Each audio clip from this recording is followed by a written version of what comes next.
of my discussion on objections from pro-choice advocates.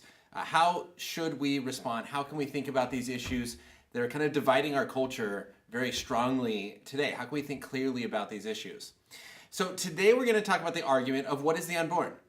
This, I think, is the most important question, and often the objection comes that the unborn is not human, right? The fetus is not a human, it's not a child, it's just a clump of cells, just part of the mother's body, something of that sort. There's a lot of ways that this can be presented. And I want to focus on that aspect of it's not a human. Unborn is not a human. You hear this all the time. And people often say, well, this is a religious question. It's just the Christians are religious people that think this is human. Look, this is not coming down to religion. The question of what is the unborn is science. And I want to read a few quotes to you, and that's why I'm sitting here at my computer, because I want to make sure I get these right. This is not just opinion. This is not just belief.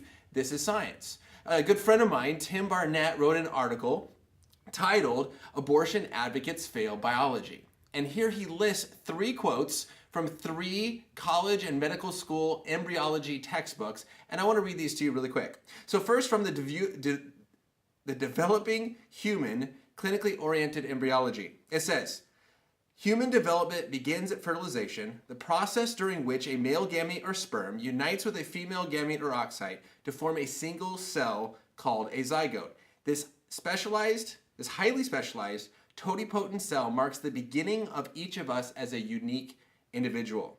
We also have from Langman's Medical Embryology, it says, quote, development begins with fertilization, the process by which the male gamete, the sperm, and the female gamete, the oocyte, unite and give rise to the zygote.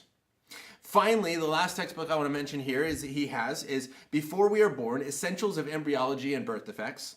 And it says, embryology is concerned with the origin and development of a human being from zygote to birth. And so when we look at the science of embryology, we know that from the very first single-cell organism, it is human. If someone's going to say it's not human, well then what is it? It's not a plant, it's not an animal. It's not like if someone has 5 children and they're pregnant with their 6th and then out pops a human, they go, oh my goodness, 6 in a row, what are the chances? Another human. Of course it's a human. Humans give birth to humans. That is just how basic biology works. And so we're going to look at some more objections later, but this objection saying that the embryo or the zygote or the fetus is not a human is completely anti-science. This is not a religious question. This is a scientific question, and the science is clear on this. To finish, one of these textbooks goes on to say, in a section titled Answers to Clinically Oriented Questions, there are different opinions of when an embryo becomes a human being, because opinions are often affected by religious and personal views.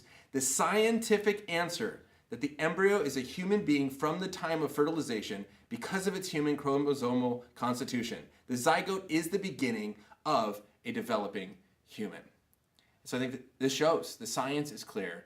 The unborn is a human being. Now you might say, well, it's not valuable or other things. Those are different objections, but this should be clear. Biology doesn't give us any other options.